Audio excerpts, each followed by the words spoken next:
매년 이맘때 직장인들이 가장 신경을 쓰는 것이 바로 연말정산입니다. 올해부터는 공제, 감면 항목이 확대되고 근로자에게 맞춤형 안내 서비스가 제공되는 등 절세를 위한 준비가 어느 때보다 중요해졌다고 하는데요. 올해 연말정산 어떻게 하면 좋은지 오늘 자세하게 짚어보겠습니다. 권혁중 경제평론가와 함께합니다. 어서 오세요. 네, 안녕하십니까. 네, 반갑습니다. 굉장히 많이들 공감하시면서 또 필요하다고 생각하시는 부분일 것 같은데 13월에 월급으로 불립니다. 연말정산 시기가 2달여 앞으로 다가왔는데 막판 절세 전략이 굉장히 중요해지는 시점에 왔다 이렇게 볼 수 있겠습니다.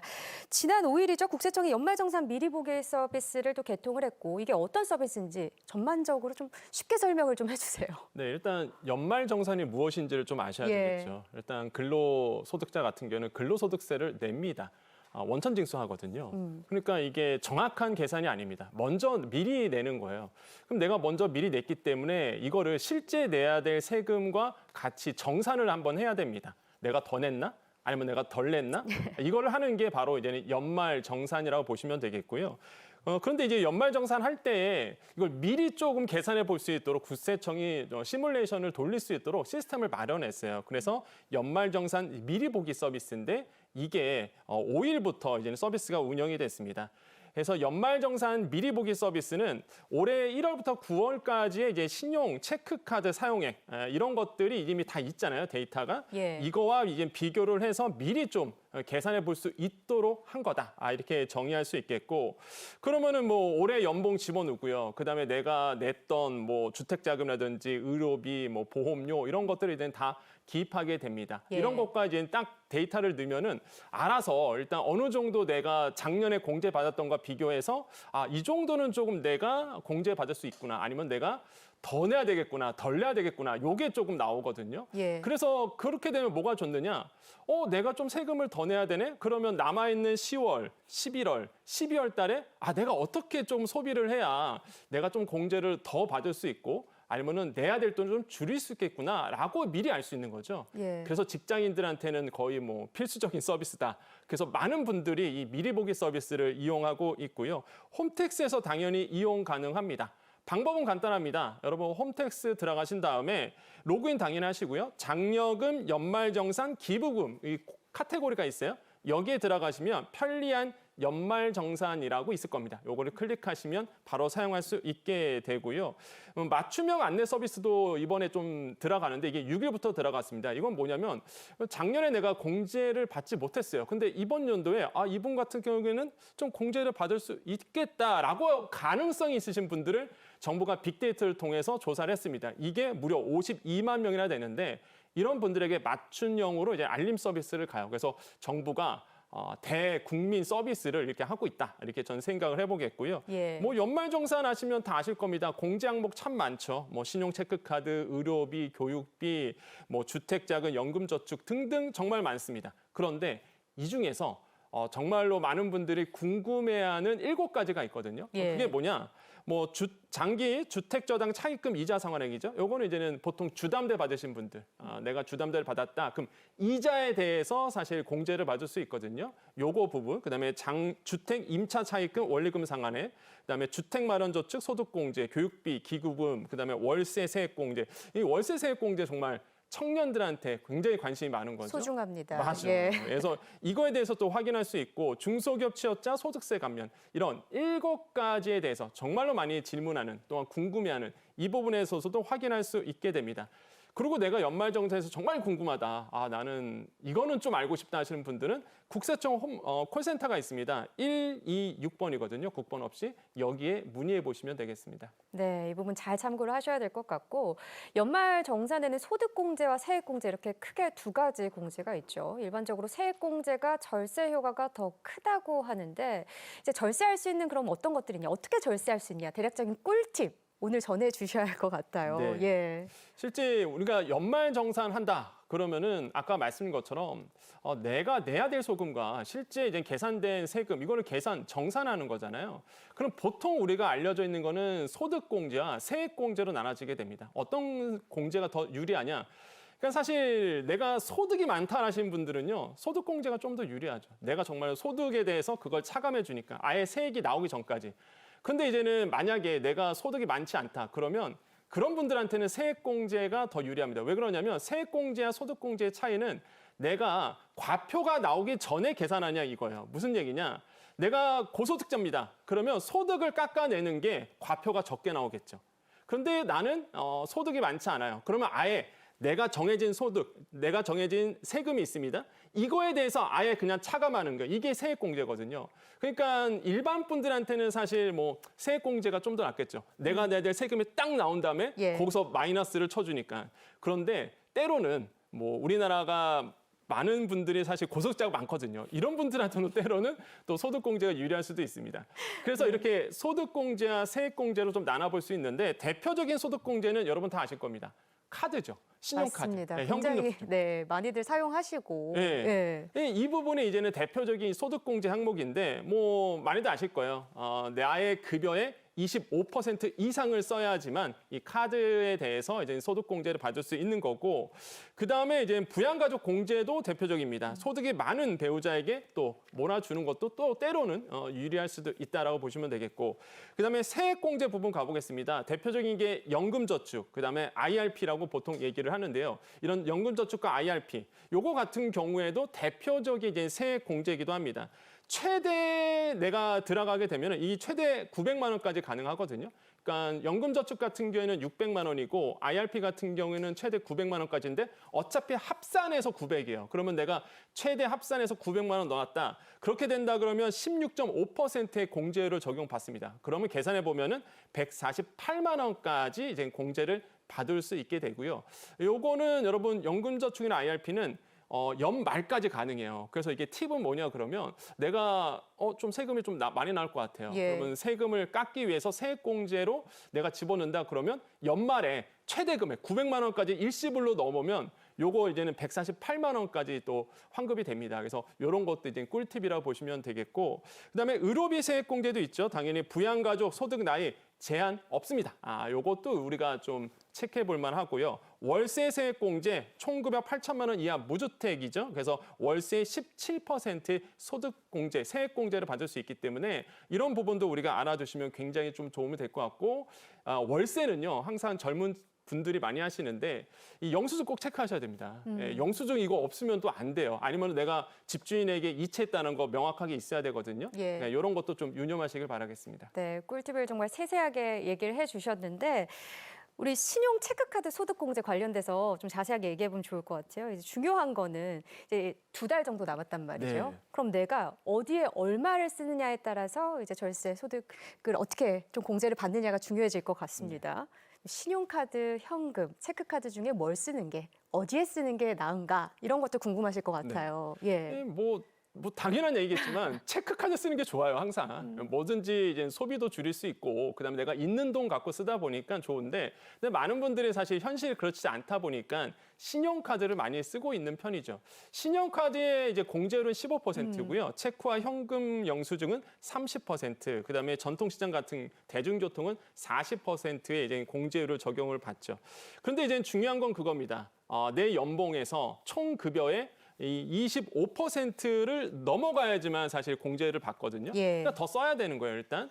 그런데 여기서 이제 중요한 게 나는 일단 25%를 넘어갔어. 더 쓴 거야. 그러면 이제는 되는 거잖아요. 그럴 때는 사실 25% 전까지 신용카드가 좀 유리하고요. 넘어갔다 그러면 공제를 더 받기 위해서 체크나 카드나 아니면 현금 영수증 하시는 게 더 좋습니다. 왜 그러냐면 일단은 25% 안까지는 무조건 써야 돼요. 일단은 예. 써야 되잖아요. 그럴 때는 이왕이면은 신용카드사에서 주는 포인트라든지 아니면은 그 신용카드에서 주는 여러 가지 할인 혜택들 있잖아요. 얻을 수 있는 혜택은 다 가져와야 한다. 그거는 일단은 다 가져와야 되겠죠. 예. 그래서 일단은 25%까지는 일단은 신용카드 쓰고 그걸 넘어갔다. 그러면 그때부터는 이제 공제가 좀 더 많은 것들을 예. 좀 쓰시는 게 좀 유리하다 이렇게 말씀드릴 수가 있겠고요. 또 한 가지 이 가족을 둔 가구도 있잖아요. 그래서 이런 분들한테는 가족 카드 활용도 뭐 생각해 볼 만합니다. 그래서 예. 가족 카드 잘 모르시는 분도 굉장히 많거든요. 이 가족 카드는 일단 예를 들어서 제가 가족 카드를 만들 수 있습니다. 근데 내 신용도에 따라서 만들죠. 그런데 쓰는 거는 제 배우자라든지 아니면 자녀가 쓸 수 있는 거예요. 그렇지만은 내 명의로 돼 있기 때문에 나한테 혜택이 돌아오는 거죠. 공제 항목이. 그래서 네. 이런 가족 카드를 활용하는 것도 연말에는 도움이 될 수 있다라고 보시면 되겠고, 그래서 이제 소득이 낮은 가족 명의의 이제 카드를 집중적으로 사용하는 것도 때로는 유리할 수가 있다라고 좀 예. 말씀을 드리겠습니다. 근데 이게 공제 한도나 제외 대상에 대한 주의도 굉장히 또 필요하잖아요. 네, 그렇습니다. 이제 주의할 점이 있는데 신용카드에 대해서 이제 소득공제 대상 제외 항목이 있죠. 여러분 이거 잘 보셔야 되는데 뭐 세금, 공과금 이런 건 뭐 당연히 안 됩니다. 공제 당연히 안 되는 항목이고 예. 인터넷 사용료, 신차 구매, 리스 비용, 해외여행, 면세점 물품 이런 거는 공제 항목에서 제외된다는 거. 그다음에 중복 공제 가능한 것이 있습니다. 이런 거는요. 의료비, 미취학 자녀 학원비, 교복 구입비인데 그렇다고 해서 이게 또 많은 분들이 오해하시더라고요. 이게 중복 공제 가능하다 그러니까 야 그러면 의료비 같은 경우에는 소득 공제도 받고 세액 공제도 받나? 그 뜻이 아닙니다. 그냥 의료비도 받을 수 있고 학원비도 받을 수 있고 한 명이 의료비도 되고 교육비도 되고 우리가 자녀 같은 케이스겠죠. 그다음에 교복 구입비도 그냥 동시에 받을 수 있다라는 거예요. 이게 이제는 중복 공제다 이렇게 이제 이해하시면 되겠고요. 그래서 이렇게 좀 팩트를 아시면 되겠고 카드 총 사용액 그다음에 향후 사용할 금액 요거를 이제는 미리 계산해서 전략적으로 쓰시는 것도 도움이 될 것 같습니다. 그다음에 신용카드 공제 한도를 보면은요. 연봉 7천만 원 이하이신 분들은 300만 원, 연봉 7천만 원 넘어간다 250만 원까지 가능하다는 거 요것도 좀 먼저 아셔야 되겠고 예. 그 팁을 좀 드리자면 4가지가 있습니다. 일단 당연히 계획적인 소비를 하시는 건 뭐 당연하겠고요. 예. 그다음에 연초부터 미리 사용 내역을 조금 계산해서 쓰시는 거. 그다음에 총급여 수준, 가족 구성에 따라서 좀 다르게 쓰시는 것도 말씀드리겠고 항목별 공제도 한번 체크해 보는 거. 이런 것도 좀 말씀을 드리겠습니다. 네, 꼼꼼하게 미리미리 준비하는 것이 굉장히 중요하다라는 얘기를 해주셨고 올해 달라진 공제 요건 혜택들이 있습니다. 전반적으로 하나씩 좀 짚어보면 좋을 것 같은데 네. 1인 가구들도 주목할 게 있죠. 이게 굉장히 많아서 사실 좀 큰 틀에서만 좀 말씀을 드릴게요. 예. 그러니까 이번 연도부터 정부가 정말 이렇게 서민이라든지 혼자 사시는 분들을 위해서 정말 혜택을 많이 공제 항목을 많이 줬습니다. 일단 무주택 근로자를 위한 주거 관련 공제가 좀 확대가 된 부분이 있고요. 된 부분이 있고 요거 이제 차차 말씀드릴 텐데 표가 나오니까 표를 좀 말씀드릴게요. 일단 주거 공제 먼저 가보겠습니다. 주택 청약 종합저축이 있는데 이게 원래는요 배우자가 안 됐었어요. 예. 근데 이번에 이제 배우자도 공제 대상에 들어갑니다. 공제액은 납입액의 40%고요. 연 300만 원 한도로 들어가고요. 그다음에 전세 대출 상환액에서 대환 대출도 공제가 가능합니다. 이 뜻은 뭐냐면 대환 대출이 뭐예요? 내가 A 은행에서 대출을 받았는데 B 은행으로 넘어갔습니다. 대환 대출한 거예요. 옛날에 이게 안 됐거든요. 지금은 이제 대환 대출도 공제가 가능하다라는 거. 그다음에 자녀 공제 가보겠습니다. 세액 공제인데요. 대표적인 완전 좋은 거죠. 진짜 꿀이라고 볼 수가 있겠는데 아이가 많으면 많을수록 세액 공제가 됩니다. 그런데 자녀 수에 따라서 이번 연도에 10만 원씩 더 줘요. 예. 그러니까 한 10만 원씩 더 환급이 되는 거죠. 세액 공제 금액이 상향되는 거. 그래서 첫째가 원래 15만 원이었는데 25만 원으로 된 겁니다. 셋째 아이 이상부터는 40만 원이 된 거죠. 이것도 굉장히 좀 좋게 바뀌었고 고향 사랑 기부제도 있습니다. 기부 한도가 500만 원에서 이제 2천만 원 이상으로 이제 상향이 되고 그다음에 이제는 문화비 소득 공제도 수영장, 헬스장 이용료 추가가 돼서 공제를 받을 수 있게 됩니다. 30% 공제 받고요.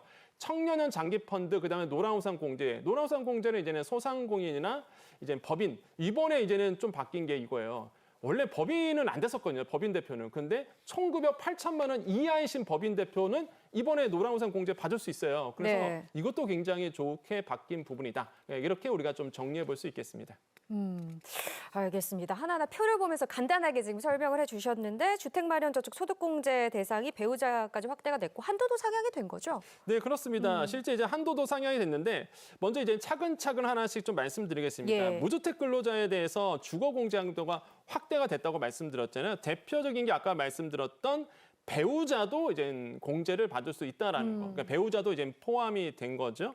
그렇게 되면 더 많은 공제를 받을 수 있게 되고요. 아까 말씀드린 대로 이제 납입 금액의 40%, 연 300만 원 한도 내에서 소득 공제를 받게 됩니다. 예. 원래 이게 240만 원 한도였는데 이번에 이제 300만 원 한도로 늘어난 거예요. 그러니까 훨씬 더 이제는 알뜰하게 내 집 마련을 하려고 이제는 모으시는 분들 이런 분들한테는 혜택이 있는 거죠. 청년 우대형 주택종합저축 이것도 비과세 적용이 이제 확대가 되는 부분이고 마찬가지로 배우자도 이번에 이제 예. 포함이 됐고요. 전세대출 원리금 상환의 공제 요건도 이제 완화가 됐고, 그 다음에 대한대출도 마찬가지였습니다. 공제율 40%, 그 다음에 한도가 400만 원까지, 월세 세액 공제 총급여 5,500만 원 이하이신 분들은 17%, 8천만 원 이하이신 분들은 15%의 이제 공제 한도, 요게 들어갔기 때문에 요것도 저는 괜찮지 않을까라고 좀 생각을 하고 있고 해서 이런 점들이 좀 이번에 바뀐 거에 중요한 어떤 포인트라고 좀 말씀드리겠습니다. 네, 스스로의 기준과 상황이 어딘지에 따라서 이제 정확하게 꼼꼼하게 체크하는 게 중요하실 것 같은데 자녀세액 공제 부분이랑 맞벌이 부부 연말 정산 전략도 세워주셔야 될 것 같은데요. 그렇죠. 이게 세액 공제 예. 많이 받으시려면 아이 많이 낳으시는 그러니까요. 거. 그리고 특히 정부가 지금 많이 고민하고 있는 게 저출산 문제잖아요. 그래서 앞으로 계속 이런 세액 공제, 자녀 세액 공제는 더 늘어날 것으로 좀 보고 있습니다. 그 연말정산 시 이제는 손자녀에 대한 이제는 자녀 세액 공제 금액이 확대가 되는데 이게 보니까 올해부터 이제 10만 원씩 확대가 됩니다. 그 아까 말씀드린 것처럼 원래 기존으로 본다 그러면 첫째 아이는 15% 세액 공제거든요. 세액 공제가 뭐예요? 아까 제가 말씀드렸죠. 내가 내야 될 세금에서 아예 그냥 15만 원을 까주는 거거든요. 마이너스 쳐주는 거거든요. 그러니까 이게 굉장히 좋은 거예요. 그래서 첫째 아이가 원래 15만 원 세액 공제였는데 이번에 이제 10만 원 더 얹혀서 25만 원의 이제 세액 공제를 받게 되는 거고요. 둘째 아이 같은 경우는 원래 20만 원이었다가 30만 원, 셋째 이후부터는 30만 원인데 이제 40만 원으로 된 거죠. 그래서 플러스 10만 원씩 각각 이제 추가가 됐다라는 겁니다. 그다음에 연말정산 미리 보기 서비스에 대해서 예. 이거를 활용하게 되면은 이 자녀 세액 공제에 대한 최적의 시뮬레이션이 나올 수 있습니다. 그래서 예. 누구한테 이걸 세액 공제를 줄지 맞벌이 부부 같은 경우에는 이걸 계산해 봐야 되거든요. 복잡해요. 그래서 저는 이게 그 연말정산 미리 보기 서비스가 나온 지 몇 년 안 되거든요. 가장 환호했던 게 이 예. 맞벌이 부부들입니다. 왜냐하면 야 이거 인적 공제라든지 세액 공제를 누구한테 몰아주는 게 더 낫지? 이거 고민스러웠는데 해결이 되는 거죠. 그래서 이런 걸 꼭 활용해 보시면 되겠고 만 6세 이하 의료비 공제 한도도 폐지가 됐습니다. 예. 이거 원래 저는 솔직히 잘 바뀌었다고 봐요. 그러니까 이게 아예 전액 공제가 되는 부분으로 바뀌었거든요. 그러니까 훨씬 더 아이들한테는 굉장히 아이가 있는 부분에 좋겠고 산후조리원 공제 대상도 마찬가지죠. 총급여 7천만 원 이하이신 분들이 원래 이제는 대상이었다가 개선된 거는 모든 근로자에게 다 됐다라는 거 이런 것도 이제 말씀을 드리겠습니다. 네, 지금 좀 전에 절세 시뮬레이션 잠깐 얘기를 해주셨는데 사실 이걸 잘 활용하면 또 전략을 세우는데 굉장히 도움이 되잖아요. 네. 유의할 점이 있다면 알려주시고 12월 31일까지 이제 결제한 주요 항목들 그리고 연말 정산 시에 유의할 점까지 좀 같이 정리해 주시면 좋을 것 같아요. 네, 일단 유의사항은 의료비나 이제는 교육비 같은 경우는요, 일부 항목 같은 경우에는 이제 집정 업로드를 하셔야 되는 부분이 있습니다. 물론 자동으로 계산이 되긴 하는데 때로는 이제는 자동으로 못 들어가는 것도 있거든요. 그래서 예. 내가 의료비를 따로 이제 업로드해야 하는 부분도 있으니까 꼭 체크해 주셔야 되겠고 부양가족 공제 신청할 때는요. 일단 생계 여부를 중요시 봅니다. 그래서 실제 같은 생계를 하고 있는지 또 한 가지 주민등록 기준으로 이제는 확인을 하니까 꼭 체크를 하시겠고요. 주담대 이자 납입 증명서라든지 아니면은 부양가족 인증서 미리 좀 점검하시는 것도 권유드리겠고요. 그다음에 의료비 세액 공제가 이제 많은 분들이 좀 모르시는 부분이 있는데 이게 아시겠지만 의료비 세액 공제라는 게 근로자 본인이라든지 아니면 가족에 대해서 의료비에 대해서 세액 공제를 이제 받는 부분이잖아요. 그래서 예. 아예 차감을 시킵니다. 그런데 이 총 급여의 3%가 이제는 초과 금액부터 공제가 가능하다는 거 좀 다시 한번 강조해드리겠고 그다음에 비급여 항목이 딱 명확하게 있습니다. 비급여 항목이 뭐겠어요? 이게 미용 목적 있는 건 안 되죠. 그다음에 또 오해하시는 게 그러면 이제는 라섹 되느냐, 라식 되느냐, 아니면은 뭐 임플란트 되느냐 하시는데 치료 목적이면 됩니다. 이게 무조건 안 된다는 게 아니라 내가 치료 목적에서 했다라는 거는 인증을 받으면 공제가 가능하다라고 말씀을 드리겠고 그다음에 의료기관별 영수증 자동 검증 제도가 이제 도입이 됐는데 이건 뭐냐면 중복 공제를 방지하기 위해서 들어간 거거든요. 그래서 이것도 검증 제도가 도입이 됐다라는 거 체크를 하시면 되겠습니다. 네, 오늘 얘기다운 부분들 잘 체크하셔서 14월에 월급 잘 받으시길 바라겠습니다. 도움 말씀 주신 권혁준 경제평론가 고맙습니다. 네, 감사합니다.